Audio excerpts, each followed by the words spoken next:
ایسے دو لباس میں ایک تہبند کی طرح نیچے باندھتا ہے اور ایک اوپر کی طرف کندھوں پہ رکھ لیتا ہے، اور ایک مخصوص طواف کے موقع پر اسے کندھے کو بھی خالی رکھنا ہے، کیونکہ اللہ کے رسول اور ان کے صحابہ نے ایسا کیا تھا۔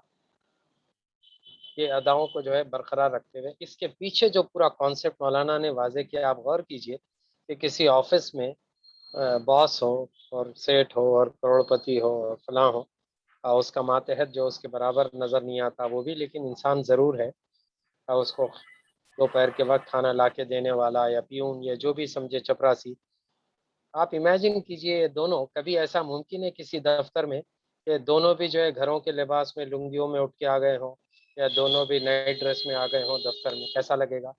باس ہوگا تو وہ اپنے ڈریس اٹائر کو اور ڈریس کوڈ کو جو فالو کرے گا، وہ اپنی جو ہے جہاں کو دکھانے کے لیے، اپنی کیا کہتے ہیں بڑائی کو اور تکبر کو دکھانے کے لیے وہ سوٹ بوٹ میں ہوگا، اور غریب جو ہوگا وہ بیچارہ بالکل سیدھے سادے لباس میں ہوگا۔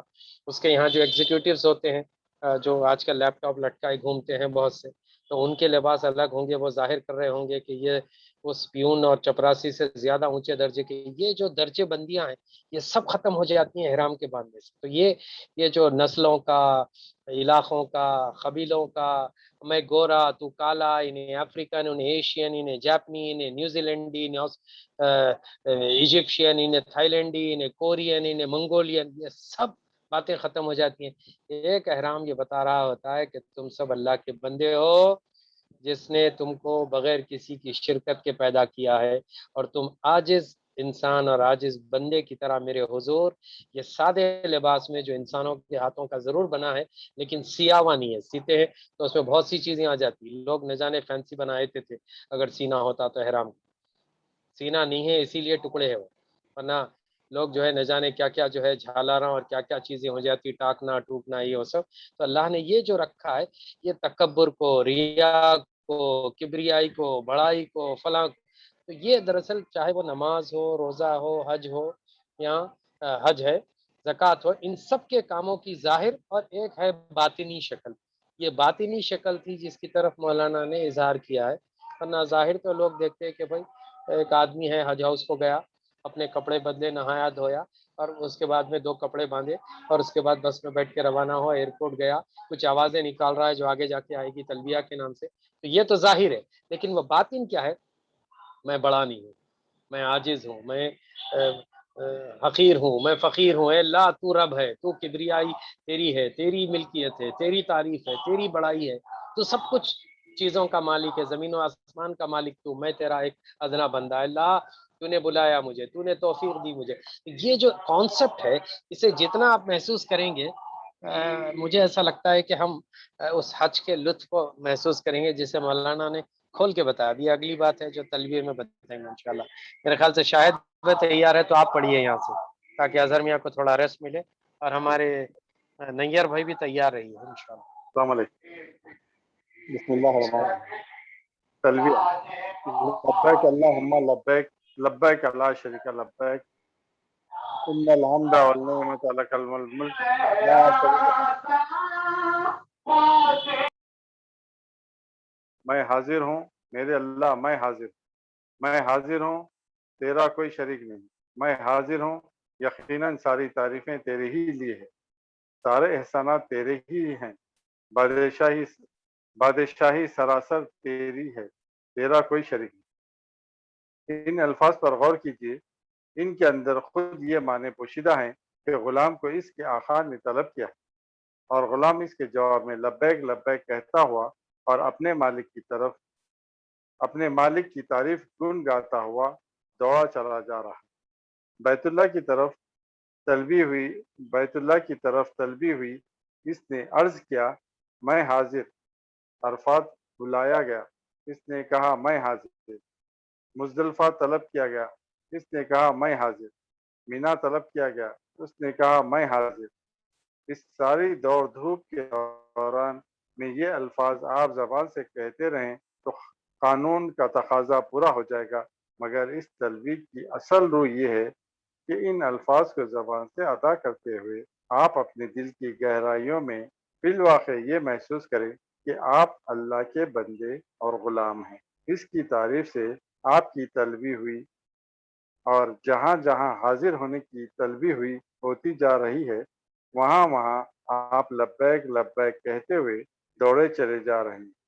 اس لبیک میں ایک نشہ ہے جو لازماً ہر اس بندے حق پر طاری ہو جائے گا جسے یہ احساس ہو کہ خداوند عالم کی طرف سے اس جیسی ناچیز ہستی کی طلبی ہو رہی ہے۔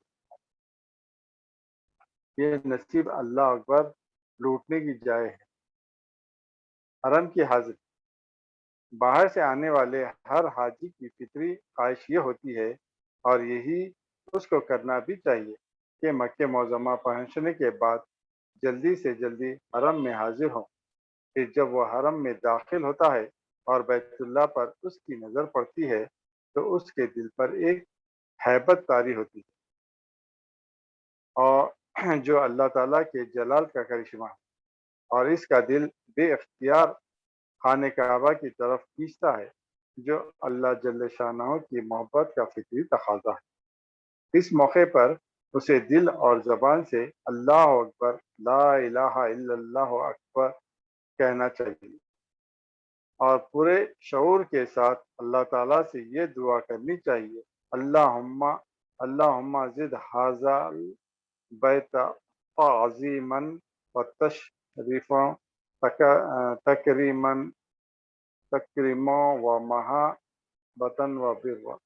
خدایا اس گھر کو زیادہ سے زیادہ عظمت و شرف اور بزرگی و دبدبہ عطا فرما اور اسے زیادہ سے زیادہ نیکیوں کا مرکز بنا دے۔ اللہم انت السلام و منک السلام،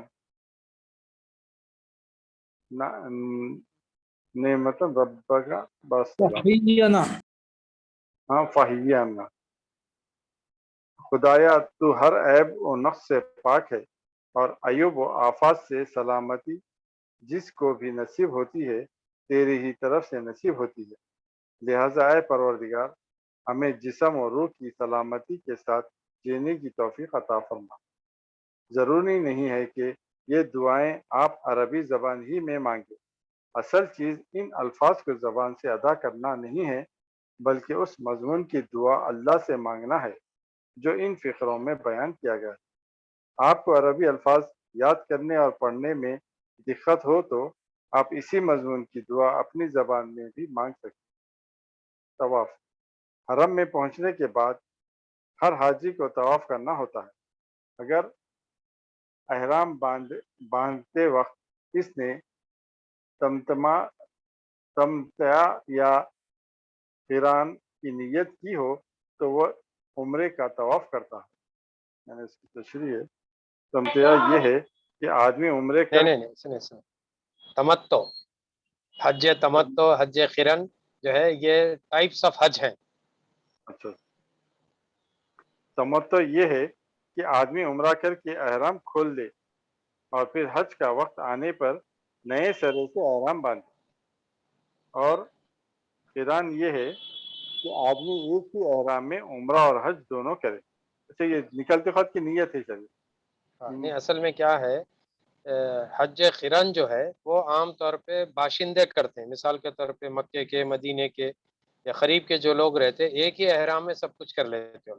جو دور دراز سے آتے چاہے وہ اس کنٹری سے ہوں یا جیسے انڈیا سے جانے والے ہم لوگ سب حج تمتع کرتے ہیں، جس میں جاتے ہی پہلے عمرہ کر لیتے، اس کے بعد احرام کھول دیتے اور اس وقت تک انتظار کرتے جب کہ وہ 8 ذی الحجہ نہیں آ جاتی۔ اب جس دن ہم کو مینا جانا ہوتا اس دن پھر سے جو ہے احرام باندھتے ہیں، کیونکہ آلریڈی یہاں سے احرام باندھ کے گئے تھے، وہاں احرام اب پھر میقات کو جانا نہیں پڑتا۔ میقات کو جانا جو تھا وہ یہیں سے کشتیوں سے، ایئرپورٹ سے جو گئے اسی پہ احرام جو چلا۔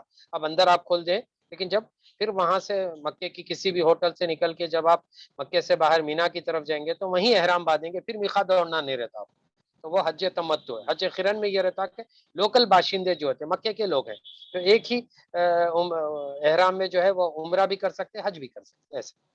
یہ میرے خیال سے لازمی ہوتا ہوگا، لوگوں کی امت ایک مہینہ پہلے بھی چلے جاتی ہے، 15 دن ہاں پہلے وہی بھی جاتی 3 مہینے، 1 مہینہ بول رہے ہیں آپ، 3 مہینے پہلے جاتے تھے وہ زمانہ۔ اب تو خیر 20 دن 15 دن میں بلکہ 8 دن میں لوگ آ جا رہے ہیں واپس، لیکن مکے والے جو ہوتے ہیں ان کے لیے وہ جو 3 دن حج کے ہیں ان دنوں میں احرام 1 دن پہلے باندھتے، بس احرام جب کھولے تو حج ختم، بس ایسا۔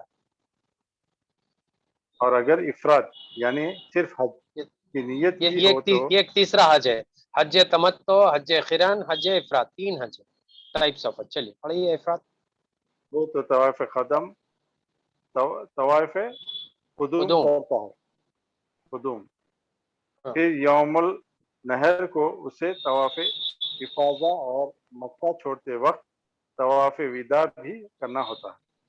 اور ان ضروری طوافوں کے علاوہ بھی ایک ایسی نقلی عبادت ہے جس کا موقع باہر سے آنے والوں کو صرف زمان قیام مکہ میں ہی نصیب ہو سکتا ہے. اس لیے اس موقع سے جتنا بھی فائدہ اٹھایا جا سکے اٹھانا چاہیے. یہ طواف کیا ہے؟ یہ انسان کے اس فطری جذبے کا اظہار ہے کہ جس ہستی کو وہ اپنا منیم و محسن. منیم و محسن سمجھتا ہے اور اپنا معبود مانتا ہے، اس پر اپنے آپ کو فدا کرے، اس کے گرد گھومے اور صدقے اور قربان ہو. اللہ تعالیٰ بذات خود اس سے بالاتر ہے کہ ہم اسے پا سکیں اور اس کے گرد گھوم سکیں. اس نے ہمارے اس جذبے کی تسکین کے لیے اس خانہ کعبہ کو اپنا گھر قرار دیا ہے اور ہمیں ہدایت کی ہے کہ مجھ پر فدا ہونے کی جو خواہش تمہارے دل میں ہے اسے میرے اس گھر کا طواف کر کے پورا کر لو. بس جب آپ اس گھر کا طواف کریں تو عشق کے جذبے سے سرشار ہو کر اس طرح طواف کیجیے جیسے ایک عاشق اپنے محبوب حقیقی کے صدقے ہو رہا ہے. ہر طواف کی ابتدا حجر اسود کے بوسے یا استعلام سے ہوتی ہے. یہ در حقیقت ایک پتھر کا بوسہ نہیں ہے بلکہ محبوب کے سنگ آستاں کا بوسہ ہے. اس طرح طواف اور مقام ابراہیم کی 2 رکعتوں سے فارغ ہونے کے بعد ملتزم، کعبے کے دروازے کا نام ملتزم. ملتزم سے چمٹ کر جو دعائیں مانگی جاتی ہیں وہ بھی یہی سمجھتے ہوئے مانگنی چاہیے کہ یہ ہمارے مالک کے گھر کی چوکھٹ ہے. مالک خود تو اس سے بالاتر ہے کہ ہم اس کا دامن تھام سکیں. ہماری ناسائی پر ترس کھا کر اس نے یہ گھر ہمارے لیے بنا دیا ہے تاکہ اس کے دامن سے لپٹ کر اپنی آرزوئیں پیش کرنے کی جو تمنا ہمارے دل میں ہے اسے ہم اس کے گھر کی چوکھٹ سے لپٹ کر پورا کر لیں. طواف کے دوران میں پڑھنے کے لیے جو لمبی چوڑی دعائیں بعض لوگوں نے لکھی ہیں ان کا یاد کرنا اور پڑھنا کچھ ضروری نہیں، اور یہ طریقہ تو بالکل ہی فضول ہے کہ ایک مولم آگے آگے دعا پڑھتا جا رہا ہے اور حاجیوں کی ایک ٹولی کی ٹولی اس کی غلط سلط نقل اتارتی جا رہی. طواف کے لیے ان دعاؤں کی شریعت نے ہرگز لازم نہیں کیا ہے اور نہ اس بے معنی طریقے سے ان کو ادا کرنے کا کوئی فائدہ ہے. بس یہ کافی ہے کہ آپ طواف شروع کرتے وقت حجر اسود کے سامنے کھڑے ہو کر نماز کی طرح ہاتھ اٹھائیں اور بسم اللہ اللہ اکبر لا الہ الا ہو وللہ الحمد کہہ کر طواف شروع کر دیں. پھر دوران طواف میں اللہ کا ذکر کرتے چلے جائیں اور اس سے مانگتے جائیں. ذکر کے لیے سبحان اللہ، الحمدللہ، لا الہ الا اللہ، اللہ اکبر کے الفاظ کافی، کسی اور چیز کی حاجت نہیں. دعا جو کچھ بھی آپ کے دل سے نکلے اور جس زبان میں بھی آپ مانگ سکے مانگتے رہیں. حجر اسود کا بوسہ دینے کے لیے جو ہجوم اور دھکا پیل لوگ کرتے ہیں یہ ایک ناروا فعل ہے، بلکہ اس میں ایک دوسرے کی جو سخت مزاحمت کی جاتی ہے وہ تو حج کے ضائع کرنے والی حرکت ہے. خصوصاً عورتوں کا تو اس دھکا پیل میں گھسنا تو بالکل ہی ناجائز ہے. شریعت نے آپ پر لازم نہیں کیا ہے اسکرین میں پیج ہٹائیے سب، اسکرین میں شریعت نے آپ پر لازم نہیں کیا ہے کہ آپ ضرور حجر اسود کو بوسہ ہی دیں. یہ کام اگر مزاحمت کے بغیر نہ ہو سکتا ہو تو ہر چکر کے خاتمے پر حجر اسود کے سامنے پہنچ کر اس کی طرف ہاتھ سے اشارہ کرنا اور اپنے ہاتھ ہی کو چوم لینا شرعن بالکل کافی ہے۔ جس طواف کے بعد صحیح کرنی ہو اس میں اجتباء اور رمل بھی کیا جاتا ہے۔ رمل کیا ہے؟ اجتباء اور رمل بھی کیا جاتا ہے۔ جی، کندھے ہاں، یعنی اجتباء سینہ یہ پھلا ہے کے کندھے چڑھا کے یعنی تیزی کے ساتھ چلنے کا نام ہے۔ یہ وہ ادائیں ہیں جو اللہ کے نبی صلی اللہ علیہ وسلم سے ثابت ہے۔ یعنی کفار مکہ پہ جو ہے ایک روب بٹھانے کے لیے سینے پر، حالانکہ دنیا بھر میں ہم سے کہا جاتا ہے کہ ہم کندھے جھکائے، گردن جھکائے، عاجزی انکساری سے رہیں، لیکن یہاں یہ ہے کہ کندھوں کو چوڑا کر کے سینے کو پھلا کر سیدھا ہو کر رمل کرنا اور تیز قدموں سے چلنا، تو ایک طرح کا جو تکبرانہ انداز ہے جو وہ کافروں کے دلوں میں ہیبت بٹھانے کے لیے کیا گیا تھا، اور اس کو اللہ نے قیامت تک کے لیے حج کا طواف کا ایک حصہ بنا دیا۔ اجتباء یہ ہے کہ احرام کی چادر کو سیدھے ہاتھ کے نیچے سے نکال کر بائیں کندھے پر ڈال لیا جائے اور دایاں شانہ کھلا رکھا جائے۔ اور رمل یہ ہے کہ پہلے 3 طواف شانے ہلا ہلا کر چھوٹے چھوٹے قدم ڈالتے ہوئے ذرا تیزی کے ساتھ کیے جائیں۔ یہ دراصل اس واقعے کی یادگار ہے کہ صلح حدیبیہ کی قرارداد کے مطابق جب نبی صلی اللہ علیہ وسلم اپنے صحابہ کے ساتھ عمرہ کرنے کے لیے مکہ معظمہ تشریف لائے تھے تو کفار مکہ نے یہ کہنا شروع کر دیا تھا کہ مدینے کی آب و ہوا نے مسلمانوں کو کمزور کر دیا۔ اس نے نبی صلی اللہ علیہ وسلم نے مسلمانوں کو حکم دیا تھا کہ پہلے 3 طوافوں میں اجتباء اور رمل کریں تاکہ کفار کے سامنے اہل اسلام کی طاقت کا مظاہرہ ہو۔ اسی یادگار کو آج تک باقی رکھا گیا ہے۔ اس سے ہمیں یہ سبق ملتا ہے کہ بندے کا اکڑ کر چلنا ویسے تو اللہ کو سخت ناپسند ہے، مگر جب اس کے دشمنوں کے سامنے اسلام کی طاقت کا مظاہرہ کرنے کے لیے یہ چال اختیار کی جائے تو پھر یہی چال اللہ کو محبوب ہو جاتی ہے۔ مقام ابراہیم جزاک کوئی اللہ۔ پڑھے میں پڑھوں؟ یہ ہمارے نیئر بھائی۔ ہاں جی ایک سیکنڈ۔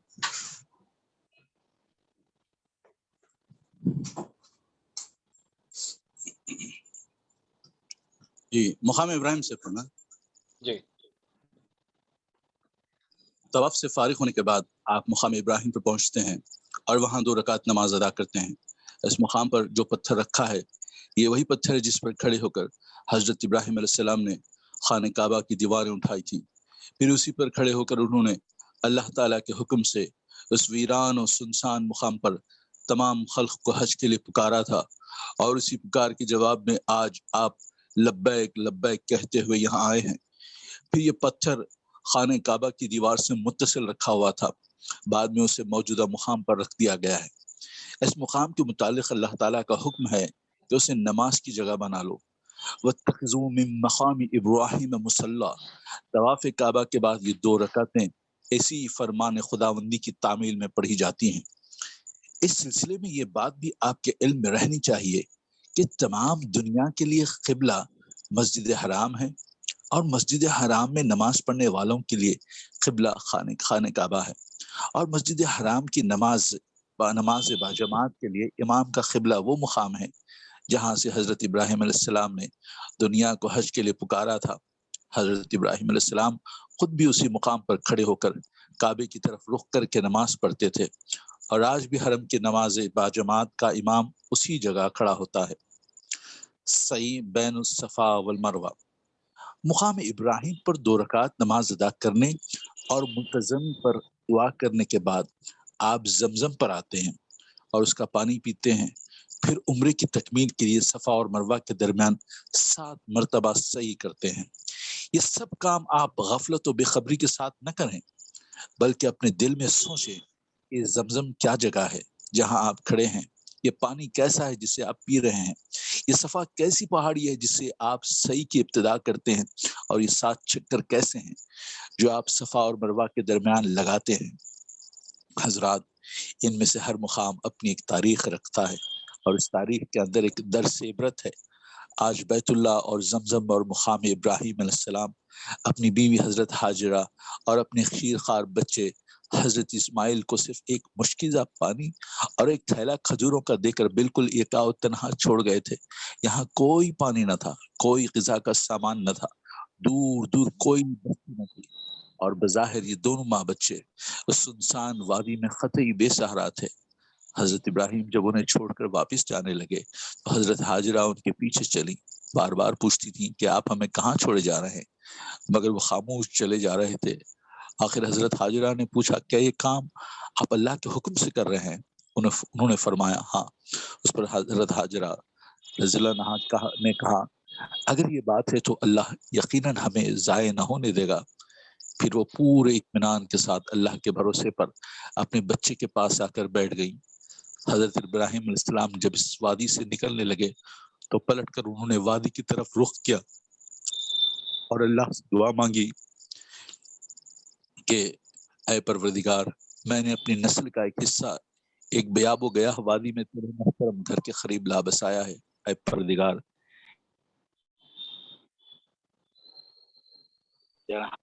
نماز قائم کریں، بس تو ایسا کر کے لوگوں کے دل ان کی طرف کھینچیں اور ان کو پھلوں سے رزق دے تاکہ شکر گزار ہوں۔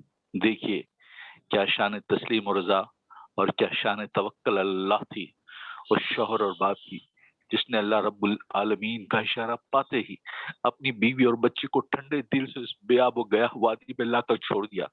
اور کس درجے کا یقین و اعتماد اپنے خدا پر تھا اس خاتون کو، جو یہ معلوم ہو جانے کے بعد بالکل مطمئن ہو گئی کہ اسے اور اس کے ننھے بچے کو اللہ کے حکم سے یہاں یکاؤ تنہا چھوڑا جا رہا ہے۔ جب پانی اور کھجوروں کا ذخیرہ ختم ہو گیا اور دونوں ماں بچے بھوک پیاس سے تڑپنے لگے تو حضرت ہاجرہ اس زمزم کے مقام پر بچے کو لٹا کر صفا کی پہاڑی پر پہنچی تاکہ چاروں طرف نگاہ ڈال کر دیکھی کہ کہیں کوئی مدد کرنے والا ہے۔ پھر صفا سے اتر کر مروہ کی طرف دوڑی اور اس پر چڑھ کر پھر انہوں نے چاروں طرف دیکھا کہ شاید کوئی مدد کرنے والا نظر آئے۔ اس طرح ان دونوں پہاڑوں کے درمیان وہ مسلسل 7 دفعہ دوڑی۔ آخری مرتبہ جب وہ مروہ پر تھیں تو انہوں نے ایک آواز سنی۔ یقین نہ آیا کہ یہ واقعی کسی کی آواز ہے۔ پھر کان لگا کر سنا اور وہی آواز آئی۔ زمزم کی طرف دیکھا جہاں بچے کو لٹا کر گئی تھی تو ایک شخص نظر آیا جو دراصل اللہ کا فرشتہ تھا۔ اس نے زمین پر پاؤں مارا اور یکایک ایک چشمہ نکل آیا۔ پھر اس نے حضرت ہاجرہ سے کہا، اطمینان رکھو، اللہ تمہیں ضائع کرنے والا نہیں ہے۔ کیا اللہ کا گھر بننے والا ہے جسے تمہارا یہ لڑکا اور اس کا باپ تعمیر کرے گا۔ حضرات، اسی واقعے کی یادگار یہ سعی بین الصفا والمروہ ہے اور جو آج عمرے اور حج میں کی جاتی ہے۔ حضرت ہاجرہ نے صفا سعی کی ابتدا کی تھی، اس لیے ہماری سعی بھی اسی سے شروع ہوتی ہے۔ انہوں نے 7 چکر لگائے تھے، اس لیے ہم بھی 7 چکر لگاتے ہیں۔ انہوں نے سعی کے بعد آ کر پانی پیا تھا کیونکہ اس سے پہلے یہاں پانی موجود نہ تھا۔ ہم سعی سے پہلے اللہ تعالیٰ کے معجزے سے پیدا ہونے والا یہ پانی پیتے ہیں کیونکہ اب وہ موجود ہے۔ یہ سارے کام جو حضرت ہاجرہ کے اس فعل کی نقل کے طور پر کیے جاتے ہیں، ان کی اصل روح یہ ہے کہ ہم اپنے اندر وہی تسلیم و رضا، وہی توکل علی اللہ اور وہی یقین و اعتماد پیدا کرنے کی کوشش کریں جس کا حیرت انگیز مظاہرہ حضرت ابراہیم علیہ السلام اور حضرت ہاجرہ رضی اللہ عنہا نے کیا تھا۔ ہمیں جب یہ معلوم ہو جائے کہ کسی کام کا حکم اللہ جل شانہ کی طرف سے ہے تو پھر کوئی خطرہ، کوئی اندیشہ ہمیں اس کی تعمیل سے باز نہ رکھ سکے۔ ہم پوری یقین کے ساتھ اس بھروسے پر چھلانگ لگا دیں کہ جس خدا نے اس ظاہری خطرے میں کود جانے کا حکم دیا ہے وہ ہمیں ضائع کرنے والا نہیں ہے۔ ہماری بھلائی اسی کام میں ہے جس کا اس نے حکم دیا ہے۔ یہ درس جس نے بھی یہاں سے حاصل کر لیا وہ آب زمزم پینے اور صفا و مروہ کے درمیان دوڑنے کے سارے روحانی فوائد لوٹ لی گیا۔ یہ بات بھی جان لی کہ ان مناسک کو ادا کرتے ہوئے بھی اللہ کا ذکر اور اس سے یا کوئی لفظ پڑھیے اس سے دعا کا سلسلہ پرنٹ میں مس ہو گیا ہے میرے پاس۔ میں سمجھتا ہوں اس سے دعا کا سلسلہ برابر جاری رہنا چاہیے۔ آپ زمزم کا پانی پیئیں تو اللہ سے دعا کریں کہ